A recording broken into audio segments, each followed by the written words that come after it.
Hello everyone, this is नाज। Welcome to mix ज्ञान। तो आज हम इस चैप्टर में पढ़ने वाले हैं केमिस्ट्री में लेसन नंबर 1 हमारे आसपास के पदार्थ। पूरे हम स्टार्टिंग से पढ़ने वाले हैं, ज़ीरो लेवल से पढ़ने वाले हैं। अगर आप इस जर्नी में पूरे साथ रहना चाहते हैं तो प्लीज़ मेरे साथ बने रहिए। आप केमिस्ट्री में मास्टरमाइंड हो सकते हैं। और ये बहुत अच्छे से नोट्स बनाया हुआ है, ये खान सर का नोट्स है। तो स्टार्ट करते हैं। लिखा है केमिस्ट्री शब्द की उत्पत्ति मिस्र के कीमिया शब्द से हुई है, जिसका अर्थ होता है काली मिट्टी। और इसके अध्ययन को क्या कहते हैं? इसके अध्ययन को केमी टेकिंग कहा जाता है। रसायन शास्त्र के पिता अगर पूछा जाए तो वो लेवोजियर होते हैं। रसायन शास्त्र का पिता कौन होते हैं? लेवोजियर होते हैं। नेक्स्ट है 1774 ईस्वी में जोसेफ प्रिस्टले ने ऑक्सीजन का आविष्कार किया था। अगर क्वेश्चन एग्जाम में आए कि ऑक्सीजन का आविष्कार किसने किया था, वो जोसेफ प्रिस्टले ने किया था। और लेवोजियर ने प्रिस्टले द्वारा किए गए आविष्कार को प्रमाणित किया कि ये सिद्ध किया कि दहन के लिए ऑक्सीजन आवश्यक है। अगर ऑक्सीजन का आविष्कार पूछा जाए किसने किया, तो वो जोसेफ प्रिस्टले ने किया। लेकिन अगर पूछा जाए कि ये सिद्ध कौन किया कि दहन के लिए या कोई चीज़ जलने के लिए ऑक्सीजन आवश्यक है, तो ये लेवोजियर साहब ने किए थे। तो इन्होंने अपने सिद्धांत में ये कहा था कि इस सिद्धांत के अनुसार द्रव्यमान का सृजन या विनाश नहीं किया जा सकता है। अभिकारकों के कुल द्रव्यमान इसमें प्रतिफलों के कुल द्रव्यमान के बराबर होता है। मैं एक समीकरण बना रही हूँ, उससे आपको बिल्कुल ये इनका सिद्धांत पूरा क्लियर हो जाएगा। जैसा कि एक तरफ हाइड्रोजन है और ऑक्सीजन है, और ये दोनों मिलकर क्या बन गया? H2O, यानी कि जल बन गया। तो इधर वाले भाग को हम कहते हैं अभिकारक, जैसा कि यहाँ पे लिखा है अभिकारक। तो इधर वाले भाग को हम अभिकारक कहते हैं और इधर वाले भाग को हम प्रतिफल कहते हैं।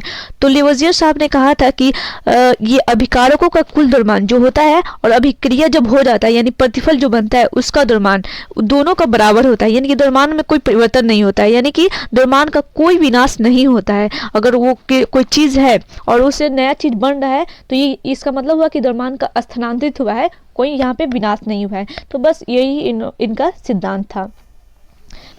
नेक्स्ट है भारत के रसायन विज्ञान का पिता पीसी रॉय को कहा जाता है। तो आपको कंफ्यूज नहीं होना है। अगर पूछा जाए कि रसायन शास्त्र का पिता किसे कहते हैं, तो लेवोजियर को कहते हैं। लेकिन अगर पूछा जाए कि भारत के रसायन विज्ञान के पिता किसे कहते हैं, तो वो डॉक्टर पीसी रॉय को कहा जाता है। और इन्हें एक और नाम से जाना जाता है, वो है नाइट्रेट मैन ऑफ इंडिया।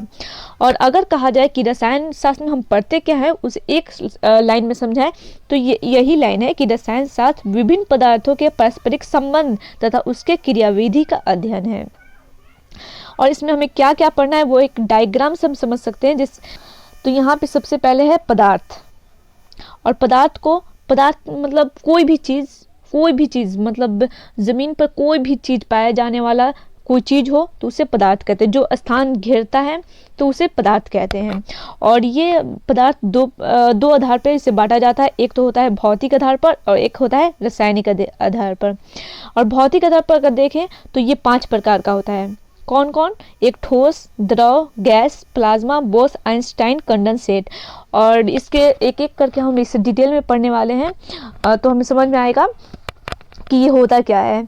अगर आप पूरे शुरू से हैं, एकदम पूरे ज़ीरो लेवल से, फिर भी आपको ये वीडियो बहुत हेल्पफुल करने वाला है।